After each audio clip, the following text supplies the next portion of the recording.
Bom dia, gente. Tudo bem? Feliz de ver aqui alguns rostos. Ovelha, Nego, Rafa, fazia tempo que eu não via.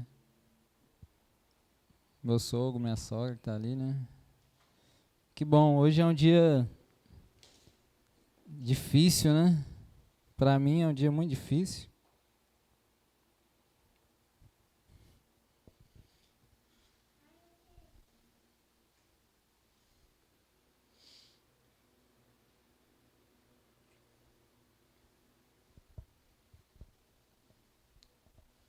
Eu estou grato ao Senhor por hoje, por estar aqui. Vou botar uma pedra aqui, alguém, ó.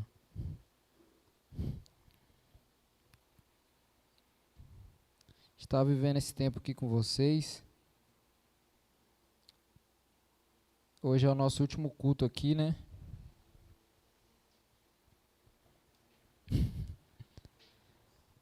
E é um dia especial. É um dia especial. A gente fica feliz porque... Deixa eu botar isso aqui mais pra frente que eu quero ver quem tá ali fora também.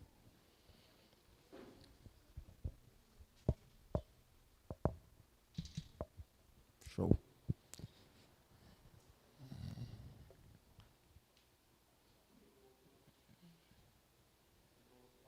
Deu. Agora ficou bom. Ah, sim. Se tiver um... mas dá certo aí. Então,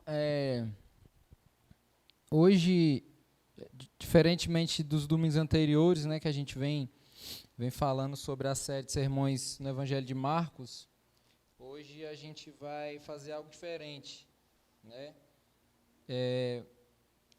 A gente, enquanto igreja local, agora no dia 20, a gente fez 3 anos do início de plantação, né? Desde a barbearia.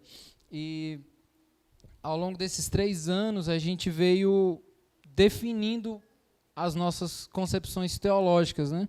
A gente veio amadurecendo aquilo que a gente cria como igreja, ao ponto da gente ter definições mais concretas, né? Mas desde o primeiro dia, desde a primeira vez que a gente se reuniu, que a gente falou assim, a gente vai ser uma igreja e tal, essa coisa toda que a gente firmou realmente um compromisso de sermos igreja, a gente já sabia qual o caminho que a gente ia caminhar, a gente já tinha muito bem estabelecido, a gente é isso daqui, a gente crê assim, a gente vai caminhar nessa direção, e a gente veio construindo uma caminhada dentro dessa certeza daquilo que a gente cria, né? E uma coisa que é a principal certeza que a gente tem até aqui e que a gente vai levar para o resto da nossa vida é que nós acreditamos no poder do Evangelho. Nós acreditamos no poder e na eficácia do Evangelho. O Evangelho é poderoso para qualquer coisa. Qualquer coisa. Se a gente duvidar disso, que o Evangelho é poderoso e é eficaz para qualquer coisa, a gente desacredita de que a obra de Cristo na cruz, ela foi uma obra perfeita. A própria Escritura vai dizer que o sacrifício de Cristo foi único e perfeito. Então, se nós cremos no Evangelho, como nós afirmamos, nós devemos acreditar que o Evangelho que é apresentado de maneira plena nas Escrituras por meio do sacrifício de Cristo é poderoso para transformar toda e qualquer coisa. Então a gente crê nisso, essa é a mensagem mais antiga do mundo, né? A gente acha que o Evangelho é Mateus para frente, que o resto é só lei, chicote, morte, vara e tudo isso mais. E a gente sabe que não, o Evangelho é a mensagem mais antiga do mundo, da criação do mundo, né? Que é onde Deus ele sela um compromisso eterno com o seu povo, né? Desde antes da fundação do mundo, Cristo já era o Redentor de toda a humanidade. Então essa é a mensagem mais antiga do mundo. E o tema da nossa mensagem hoje é o povo da aliança. queria conversar com vocês hoje sobre isso.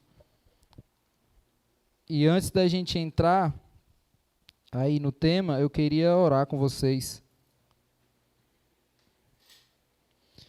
Deus, eu te agradeço, Pai, pela oportunidade, pelo privilégio, Pai, de sermos família de Deus, de sermos o teu povo, Pai, de sermos, de termos sido selados, Pai, com um compromisso eterno, Pai, que o Senhor fez, de termos sido alcançados, Pai, pela graça, pelas misericórdias do Senhor, mesmo quando éramos pecadores, Pai, falhos, e que ainda somos, Deus, mas que o Senhor nos libertou, Pai, de uma escravidão, de um jugo, Pai, na qual nós não conseguiríamos caminhar, Pai.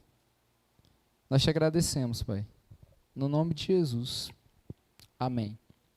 Amém, gente?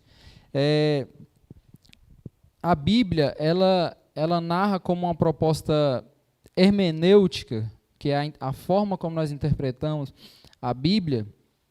Ela narra a história da redenção. Todo mundo sabe que a Bíblia ela conta a história da redenção. E ela apresenta essa história da redenção por meio de alianças.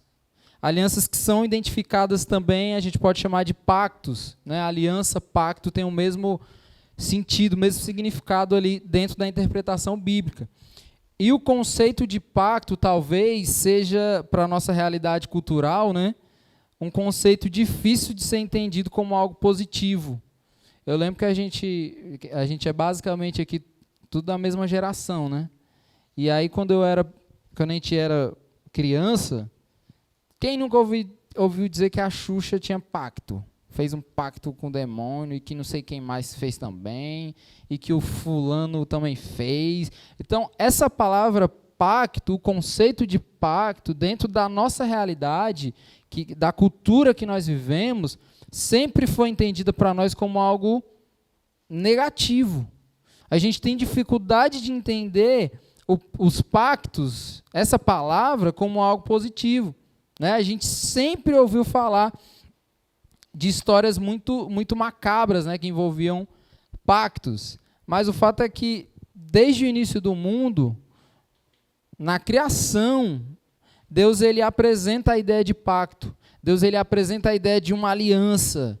Por quê? Porque essa ideia de Deus de fazer uma aliança, de fazer um pacto, apresentaria para a humanidade e para a criação ali existente algo que está para além daquele momento, algo que aponta para uma eternidade. O pacto que Deus faz no início do mundo é um pacto que aponta para a eternidade, aponta para uma construção onde a eternidade é o alvo desse pacto. Entendeu? Então a Bíblia ela constrói uma continuidade.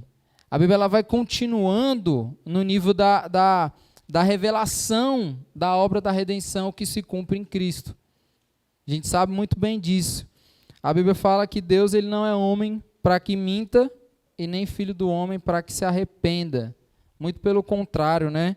O nosso Deus, aquele que é definido no Antigo Testamento ali como Yahvé, aquele que é o que diz que é, aquele que é exatamente aquilo que é e é para sempre, né? Ele se apresenta na história como um Deus de aliança, um Deus que faz aliança, um Deus que dá ao seu povo, que é o povo da aliança, garantias para a eternidade, certo?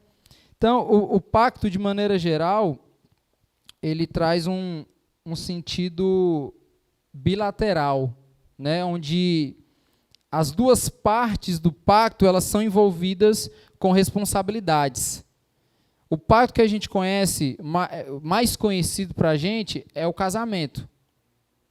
O casamento é um pacto, é uma aliança.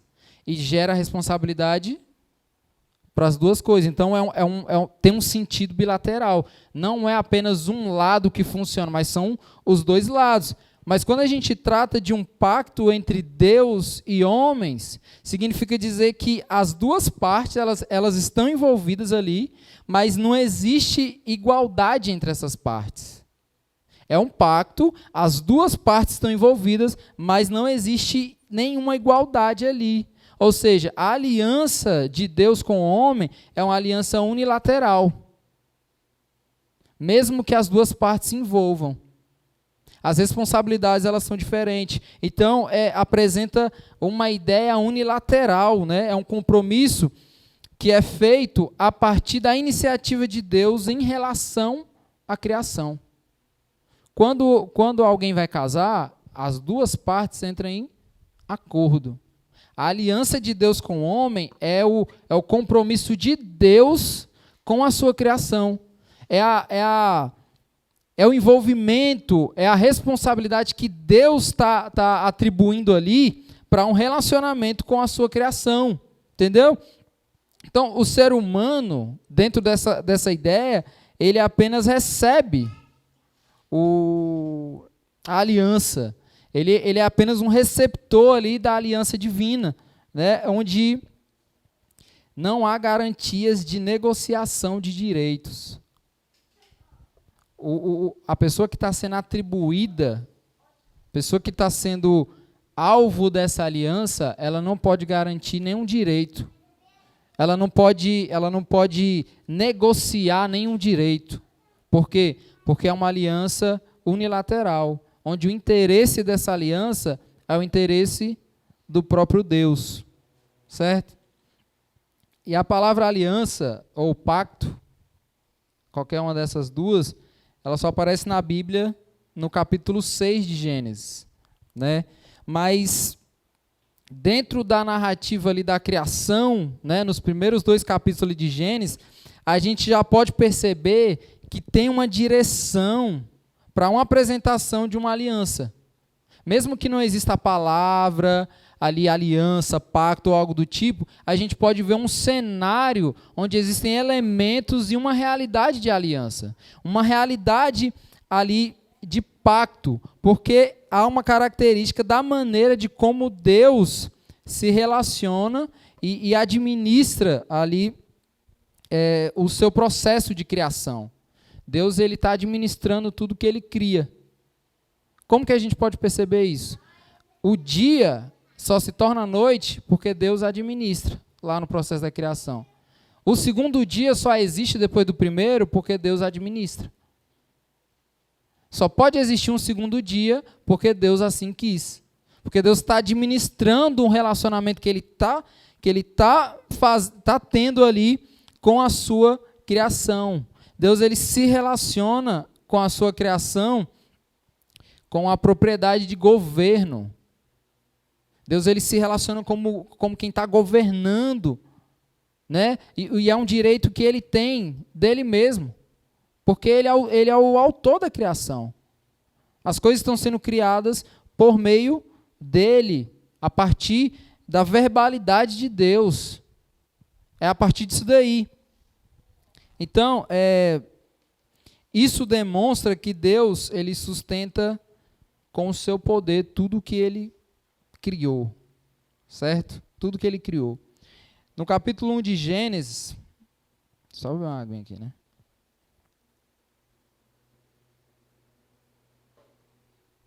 Capítulo 1 de Gênesis, versículo 26, conhecido, né? A partir ali do versículo 26, a gente vê um relato ali da intenção de como Deus criou o homem. Qual foi a intenção de Deus em criar o homem? A gente sabe muito bem que o homem ele foi criado à imagem e semelhança de Deus. E o que acontece a partir disso aí? O homem ele ganha... Nessa realidade aí, de ter sido criado à imagem e semelhança de Deus, ele ganha características do que seria essa imagem e essa semelhança. O homem ele é criado para se relacionar. Todo ser humano foi criado para se relacionar. É tanto que Deus ele fala assim para Adão: vou te dar uma mulher para que te complete. Romântico, né? Coisinha linda, né? Mas por que completa? Porque um só não está completo. Por quê? Porque o ser humano ele foi criado para se relacionar. Deus cria o homem ali, a sua imagem e a semelhança, e ele ganha essa característica, que é uma característica de Deus. Deus, antes do homem ser feito, Deus já está se relacionando com a criação. Deus já está em contato com a criação, com o que que já existe ali antes do homem. Entendeu? Então é por esse motivo aqui que Deus, essa é a intenção de Deus. O homem, ele é criado para se relacionar. Ele é colocado ali no homem as percepções que hoje a gente conhece como as percepções humanas, né? O homem, ele sente, o homem, ele ama, o homem, ele pensa, o homem, ele discerne as coisas, toma decisões. Tudo isso são características ali que são percepções que a gente tem hoje da vida humana. Como que você identificaria um ser humano? O racionalismo vai dizer que o ser humano é um ser pensante. É algo que pensa, né? Aí já tem uma ala da filosofia que vai dizer que o ser humano ele não é antes de ser um ser pensante. Aliás, antes dele ser um ser pensante, ele é um ser que ele sente, que ele tem sentimentos e que ele constrói a vida dele e as decisões que ele toma a partir daquilo que ele sente, a partir daquilo que o James Smith, né, vai dizer que é a partir daquilo que ele ama. Então ele vai construindo toda a estrutura da vida dele ali a partir dessa realidade, a partir daquilo que ele ama. Ele sente e ele ama, entendeu? Agostinho de Hipona, né, que é um dos maiores filósofos, né, e teólogos aí dos primeiros séculos da igreja, ele dá uma direção do porquê que Deus nos criou. E Agostinho, ele acertou muito quando ele diz que Deus nos criou para Ele. Deus nos criou porque nós somos seres relacionais. Diante disso, Deus nos criou para Ele. Deus já está se relacionando com a criação. Deus cria o homem. E o homem criado à imagem e semelhança é criado para se relacionar. Mas se a gente para aí, fica vago. Porque, segundo a afirmação do Agostinho, Deus nos criou para Ele. Então nós somos criados para nos relacionar primeiramente com Ele. Nós fomos criados para ter uma aproximação com o próprio Deus. Uma aproximação que dá o guia para toda uma vida de relacionamentos. É a partir disso daí. Entendeu?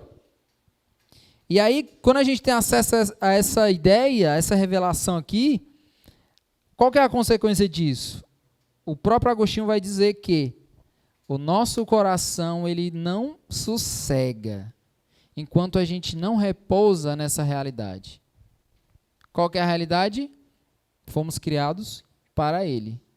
Qual que é a consequência disso? O nosso coração não sossega enquanto a gente não se sente ali, ó, no nosso lugar. É que nem quando você vai para o centro, você não vê a hora de chegar em casa, voltar para casa. Você não fica até chegar em casa, ver quando chega em casa você fica, cheguei. Essa é a consequência da ideia de que Deus nos criou para Ele. O nosso coração ele não sossega. Ele não sossega. Ele não para enquanto ele não repousa nessa verdade. Entendeu? É uma verdade de quê? De pertencimento. É uma verdade é uma descoberta do sentido da vida. Isso é o sentido da vida. Talvez toda vez que as nossas percepções sobre a vida forem afetadas, né, pelo questionamento do porquê que você existe, porquê disso, porquê aquilo, porquê que eu faço o que faço. Eu me lembro de um discipulado das antigas, né? O Anderson jogou essa, né? Como era aí que tu tinha falado naquela vez? Por que você faz o que faz, né? Por que você é o que é, coisa do tipo, né? Que são questionamentos que nos fazem refletir. E toda vez que a gente pensar sobre isso, por que eu existo? Né? Que todo o sofrimento da nossa vida não nos leve a pensar, por exemplo, como Jó, né? Que demonizou o dia do próprio nascimento. Né? Por que eu existo? Por que minha mãe me alimentou quando eu era um bebê? Olha o nível do sofrimento ali de Jó, né? O que ele chegou a pensar? Então, toda vez que isso passar na nossa cabeça, por que eu existo? Por que eu estou aqui? Por que eu faço o que faço? Toda vez que isso chegar a nós, a gente deve lembrar dessa afirmação. Essa afirmação aqui de Agostinho. Senhor, tu me criastes para ti. Por que eu existo? Porque eu fui criado para pertencer a Deus. Porque eu fui criado para Deus. Eu sou propriedade do próprio Deus. Entendeu? E essa é a maior verdade aí sobre a nossa identidade enquanto seres humanos. Então, gente, Deus cria o homem para ser a imagem e semelhança. E dentro dessa realidade, o homem, ele é habilitado a se relacionar com o seu Criador utilizando de percepções do sentimento humano. É no relacionamento com o seu Criador que o homem ele é exposto a aprender a se relacionar. É quando o homem é criado para se relacionar com o Criador que ele aprende o sentido de se relacionar. Então, isso trazendo para os nossos tempos, quando o homem ele se relaciona com Deus, ele encontra graça, ele encontra favor de Deus ali.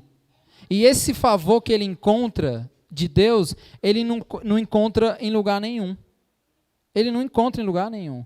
Em Deus, no relacionamento dele com Deus, ele encontra redenção para que ele consiga construir agora os seus relacionamentos com as pessoas. A gente precisa pensar sobre isso. É no nosso relacionamento com Deus que nós entendemos o que é relacionamento. Então, os nossos relacionamentos interpessoais, eles devem ser modelados a partir da compreensão de como Deus nos criou para nos relacionarmos com Ele e provarmos de uma graça de Deus. Isso não pode ser algo simples. Isso não é algo simples. Porque em Deus nós encontramos redenção. No relacionamento com Deus nós encontramos redenção. E aí Deus nos criou para encontrar redenção nele e para nos relacionar com as pessoas, nos relacionar com o mundo ali à nossa volta. Entendeu? Então Deus poderia ter criado Adão e Eva no mesmo momento. Deus poderia ter pegado Adão e Eva criado na mesma hora. Mas por que Deus não faz isso? Deus ele cria primeiro Adão. Para quê? Para que Adão pudesse provar de um relacionamento com Deus e depois tivesse acesso a se relacionar com o seu semelhante. Entende? E o processo redentivo do relacionamento? Em Deus para o outro. Eu encontro redenção em Deus para me relacionar com o outro. E aí uma aplicação para isso. Você só será uma pessoa relacionável, uma pessoa que se relaciona, se você for uma pessoa que se relaciona com Deus.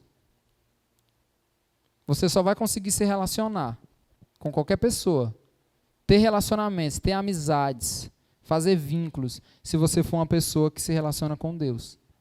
Se você treta com o mundo, você está tretado com Deus. Significa que você não provou do relacionamento com Deus, porque o relacionamento com Deus é um relacionamento de redenção.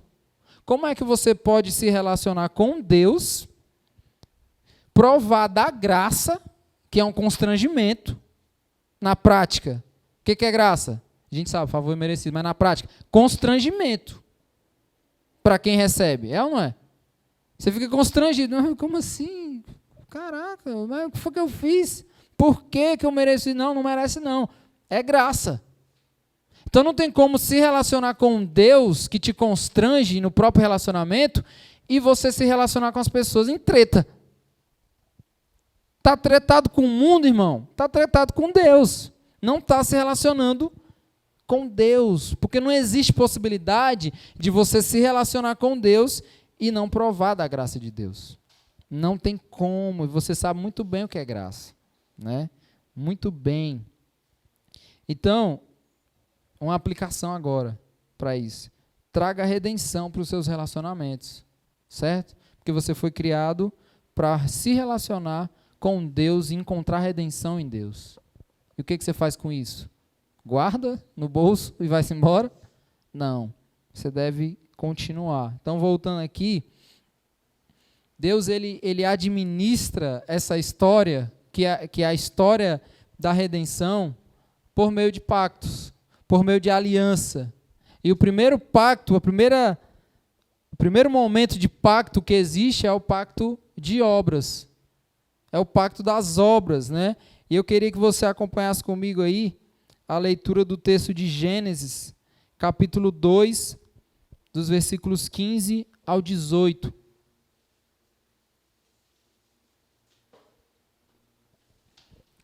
Gênesis 2, do 15 ao 18. Fala o seguinte: mas o Senhor Deus lhe ordenou: coma à vontade dos frutos de todas as árvores do jardim, exceto da árvore do conhecimento do bem e do mal. Se você comer desse fruto, com certeza morrerá. Então a gente vê aqui na leitura desse texto aqui, que a gente já consegue observar que o pacto de Deus com o homem é um pacto o pacto de obras é um pacto que inclui condições. E essas condições que são atribuídas ao pacto são condições para um recebimento de uma recompensa. A condição que Deus requer aqui, nesse contexto, ela é uma condição que ela tem um caráter de obediência perfeita. O que Deus requer do homem? Uma obediência perfeita. Isso é uma condição. Para quê? Uma condição para o recebimento de uma recompensa. Qual que é a recompensa? Que é uma realidade concreta. Coma à vontade dos frutos de todas as árvores, menos daquela ali. Fica à vontade. Senta em qualquer cadeira, mas não senta nessa aqui não, ó, que está quebrada. Tipo isso daí que Deus está falando aqui para o homem. E por que a gente identifica isso como um pacto? Né? E aqui como um pacto de obras? Porque a forma como Deus constrói isso daqui tem característica de um pacto. Tem elementos de um pacto. Por quê? Porque no pacto tem uma garantia verbal. Entendeu? Há uma garantia que está sendo colocada ali, mas também há uma sentença. Tem uma garantia, mas tem uma sentença. No pacto existe cuidado. Qual que é o cuidado? Coma livremente. Desfrute aí da perfeição dessas árvores. Só fruto bom.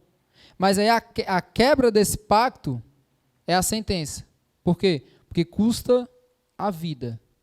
A quebra custa a vida, porque a obediência ela é para se provar da plenitude da vida. Por que nós obedecemos? Para provar da plenitude da vida em Cristo. E o que é a desobediência? É a perca dessa plenitude.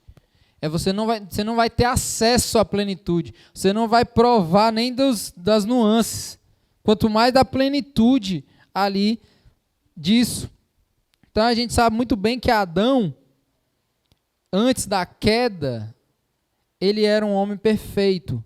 Só que essa perfeição de Adão ali é uma perfeição distinta da perfeição de Deus.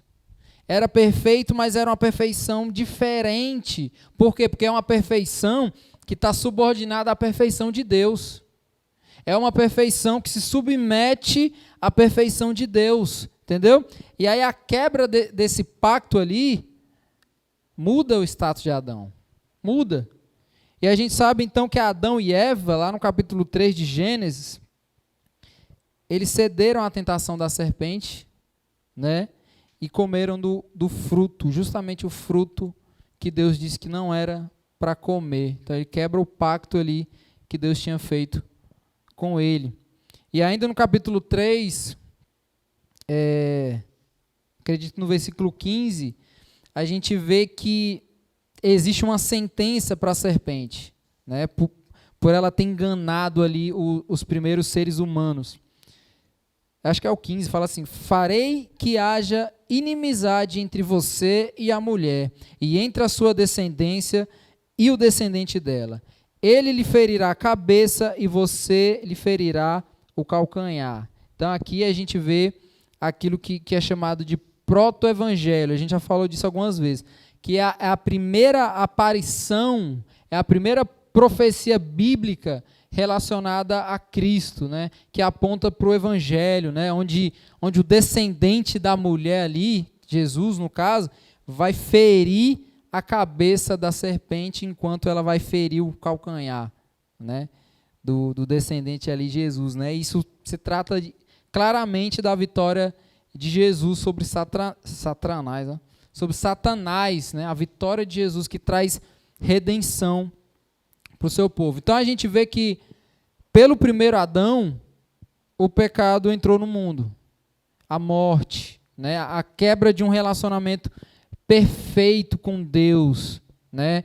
O homem provável de um relacionamento sem interferências, um relacionamento ali absoluto, perfeito, mas que agora, na promessa de que Cristo, como segundo Adão, vai reconciliar nele mesmo, todas as coisas que foram aí afetadas, né, pela desobediência e pela quebra do pacto aí, pelo pai da humanidade, que é Adão. E aí o evangelho, que é descrito aqui no início, né, o proto-evangelho, aí no início do relato bíblico, aponta, desde o capítulo 3, para essa história de redenção. Deus ele continua aplicando a sua criação, o seu caráter imutável, o seu caráter íntegro, o seu caráter perfeito. Por quê? Porque a aliança de Deus revela a sua natureza. Por isso que nós falamos que o pacto, a aliança de Deus com o homem é uma aliança que, embora estejam envolvidas as duas partes, é uma aliança unilateral, porque é o interesse de Deus, porque é a partilha do ser, da essência de Deus para o relacionamento com o homem. E com a quebra do pacto das obras, entra em vigência o pacto da graça. O homem não foi capaz, o homem pecou, o homem desobedeceu. O homem quebrou o relacionamento que ele tinha de perfeição com Deus. E agora ele precisa de um Salvador. Agora o homem precisa de um Redentor, né? Que aí vai apresentar agora, né, dentro de toda a narrativa da Bíblia aí, a continuação de como Deus ele se revela, né, para o seu povo e que o povo conheça a plenitude da revelação na pessoa de Jesus Cristo. Entendeu? Então, gente, Deus escolhe um povo, ele faz uma aliança perpétua com esse povo e com a sua descendência. Gênesis 12, do 1 ao 3, fala o seguinte. Se você quiser só acompanhar, fica de boa. O Senhor tinha dito a Abrão ainda, né? Era Abrão ainda, da família do Chorão. Deixe sua terra natal, seus parentes e a família de seu pai e vá à terra que eu lhe mostrarei. Farei de você uma grande nação, o abençoarei e o tornarei famoso, e você será uma bênção para outros. Abençoarei os que o abençoarem e amaldiçoarei os que o amaldiçoarem. Por meio de você, todas as famílias da terra serão abençoadas. Então, a aliança que Deus faz aqui com Abraão começa a apresentar para a gente que lê a Bíblia, que já leu, mas já passou dessa fase, já está lá na frente, já conseguiu entender a história. A aliança aqui já apresenta algo futuro. Você vai ler e você vai entender que está falando de algo futuro, né? Ele fala da ideia de caminhar em direção a um lugar. A aliança que Deus fez com Abraão aponta para que Abraão vai caminhar em direção a um lugar. Ele fala que em Abraão um povo se formará por meio dessa aliança. Fala que as bênçãos do Senhor estarão sobre Abraão e sobre a sua descendência. Então, o formato que a gente vê aqui no tratado de Deus com Abraão, a partir dessa aliança, na verdade, um presumo da realidade de que em Cristo nós vamos caminhar para um lugar. A história é a mesma. Em Cristo nós caminharemos para um lugar, em direção a um lugar. Em Cristo nós somos confirmados em um povo, por meio de Cristo, que é o povo de Deus. Em Cristo as promessas que foram feitas a Abraão e a sua posteridade chegam até nós e chegam aos nossos filhos e chegam aos nossos descendentes e continua. Entendeu? Então, Deus ele sustenta essa aliança ao longo da história porque Ele é o único Deus verdadeiro.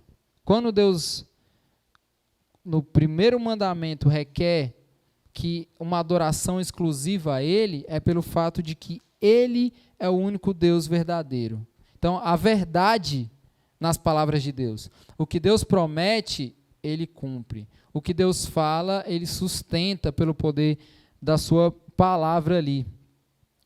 E seguindo aí Gênesis, agora capítulo 17, dos versículos 7 e 8, fala o seguinte: confirmarei a minha aliança com você e seus descendentes, de geração em geração.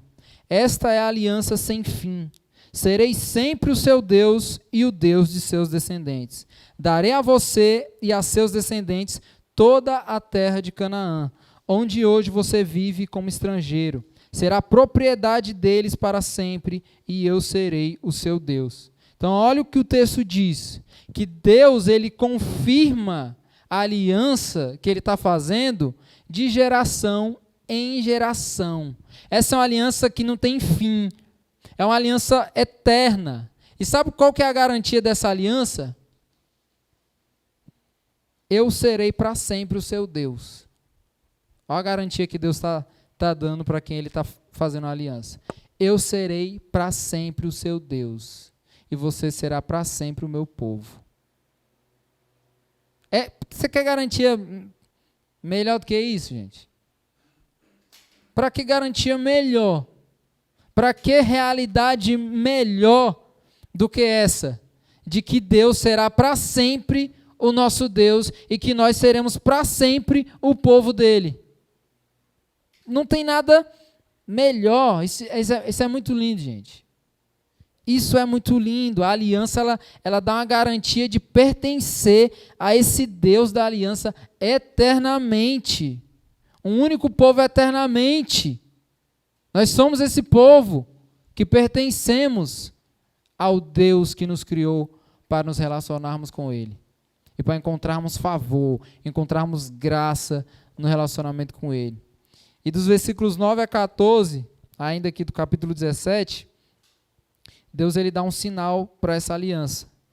O texto fala o seguinte: então, Deus disse a Abraão: é sua responsabilidade permanente e de seus descendentes obedecer aos termos da aliança. Este é o sinal da aliança que você e seus descendentes devem guardar. Todo indivíduo do sexo masculino entre vocês deve ser circuncidado. Cortem a carne do prepúcio como sinal da aliança entre mim e vocês. Todo menino deve ser circuncidado no 8º dia, depois do nascimento, de geração em geração. Isso se aplica não apenas aos membros de sua família, mas também aos servos nascidos em sua casa e aos servos estrangeiros que você comprou. Quer sejam nascidos em sua casa, quer os tenha comprado, todos devem ser circuncidados. Terão no corpo o sinal da minha aliança sem fim. O indivíduo do sexo masculino que não for circuncidado será excluído do seu povo, pois quebrou a minha aliança. Então Deus ele está nessa aliança aqui, estabelecendo um compromisso eterno com o povo. Um compromisso que perdura eternamente ali com o seu povo. Deus ele requer um sinal, que é um sinal que admite ali a entrada de alguém a esse povo. E esse sinal aqui, o sinal visível, né, de que alguém era parte desse povo, era a circuncisão. É o rito de entrada a esse povo. A circuncisão. Né? A circuncisão ela não era um ritual de cumprimento civil. O cara não ia ser preso se ele não fosse O pai não ia ser preso se não circuncidasse ali o filho, né? A circuncisão, ela aponta, na realidade, para uma realidade espiritual. A circuncisão não é algo político para o tempo da época. Não era algo para a nação enquanto direitos civis, obrigações civis, não. É uma realidade espiritual. Deus, ele apresenta uma realidade de aliança para mostrar o sentido de uma família. Deus, ele apresenta essa realidade como uma família. A promessa aos pais que inclui os filhos. Ou seja, os nossos filhos, eles são participantes da promessa de Deus. Quem não tem filho aí ainda vai ter, né? Os nossos filhos, eles participam da aliança que Deus fez. Entendeu? Deus disse: eu serei o seu Deus e da sua descendência. Então, todo bebê que nascia ali, ele era admitido ao povo de Deus por meio da circuncisão. E a partir daí, a partir dessa realidade, a partir desse momento, também são instituídos elementos de culto a Deus, né? Lembre-se, o Antigo Testamento, ele apresenta uma realidade vindoura, né? O próprio escritor de Hebreus vai dizer que é uma sombra. É uma apresentação, mas é uma apresentação como uma sombra. Por quê? Porque não tem definições. Por quê? Porque é definido na plenitude da pessoa de Cristo, né? Na graça, a partir ali da apresentação redentora ali de Cristo.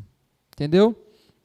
Então, no Antigo Testamento, o povo levava até o tabernáculo, que é o lugar da presença de Deus no Antigo Testamento. Lá era o lugar da presença de Deus, lá era o lugar onde se encontrava Deus, né? O povo levava o sacrifício animal mesmo para a remissão dos seus pecados. Ele levava o animal, entregava para o sacerdote que levava até o altar da adoração. Tinha ali um sacerdote que fazia essa intermediação ali. Então, o culto no Antigo Testamento, ele é, na verdade, um ensaio da realidade vindoura, que é o próprio Cristo, ali na ideia do Antigo Testamento. Então, na realidade do Novo Testamento, Jesus, ele se apresenta como o próprio sacrifício. Já não precisa mais dos animais. E que o povo ainda levava animal cego, sabe, né? Faltando um braço, querendo ser perdoado dos pecados, ainda levava sacrifícios impuros, ainda levava para o altar da adoração sacrifícios impuros, né? Então, Jesus, ele se apresenta como o próprio sacrifício, como o próprio cordeiro que é levado ao altar da adoração, né? Que substitui pecadores, né? Que lava, aspergindo ali de si mesmo o sangue que purifica o povo da sua aliança, né? Que está se espalhando. Ali na realidade está se espalhando, está aumentando. Já não são mais apenas os judeus que são participantes dessa aliança. O evangelho chega para os gentios. Então, a promessa de que em Abraão todas as famílias da terra seriam abençoadas está se cumprindo com a pregação do evangelho, que está chegando a outros povos, que está chegando aos gentios, que está alcançando os gentios. Então, a revelação, ela continuou avançando. As promessas continuaram a se cumprir de geração em geração. O povo que antes era admitido ao povo da aliança de Deus por meio da circuncisão, agora está sendo admitida à igreja por meio do batismo. Antigamente, por meio da circuncisão, agora por meio do batismo. A Páscoa judaica, lá no Antigo Testamento, que celebrava a libertação do povo da aliança da escravidão das mãos de Faraó, agora é celebrada com a ceia do Senhor. Porque em Cristo o padrão ele é elevado. Certo? Antes era assim, agora aumentou. Por que a gente fala que dízimo não é 10%, é tudo? Porque Jesus ele aumentou o padrão. Mas não é tudo, você está entendendo, né? Não é para chegar aqui e falar igual o Valdomiro, né? Pá, joga o negócio. Em Cristo as coisas elas aumentaram, elas mudaram de padrão. Então no Antigo Testamento eram os meninos. Eram os meninos. Menina não acontecia nada com ela em relação a isso. Em Cristo, ele inclui, ele aumenta o padrão, entendeu? Alcança a todos esses, entendeu? Então a gente vê isso acontecendo. Então a promessa segue a promessa, segue a aliança, um só povo, um só Deus. Então o Deus que livrou os seus lá da opressão do Egito e recolocou de novo ao caminho para Canaã, o mesmo Deus que fez isso, né, ali naquele tempo, está em Cristo como cumpridor do pacto da graça. Por quê? Porque em Cristo nós somos libertos da mesma escravidão. Está vendo que a história continua? O que acontecia no Antigo Testamento era um ensaio da realidade em Cristo. O povo de Israel sendo liberto da escravidão, o povo da aliança em Cristo sendo liberto da escravidão do pecado, o povo de Israel sendo liberto para voltar ao caminho para Canaã, o povo da aliança em Cristo sendo liberto para retornar ao caminho para a nova Canaã, Canaã celestial. Está vendo como a coisa acontece? Entendeu? Então, gente, diante disso, lembre-se de uma coisa.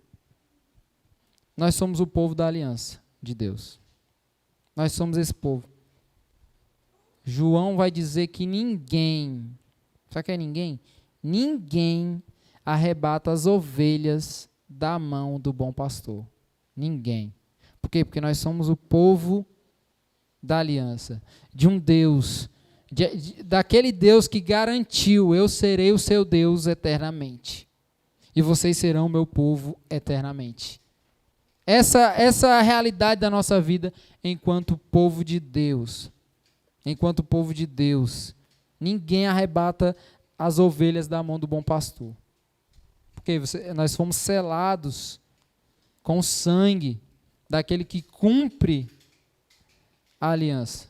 Então, gente, uma aplicação. Não tenha dúvida da sua salvação. Não tenha dúvidas. Mas viva como um salvo. Viva como um salvo. O salvo em Cristo, ele vai para o acostamento, mas ele não se joga no barranco. Porque no acostamento ele retorna para a via. Viva como um salvo. Viva como quem está caminhando para Canaã celestial. Viva como quem foi liberto de uma opressão, de uma escravidão, e que é livre em Cristo e que está caminhando para morar com Jesus eternamente.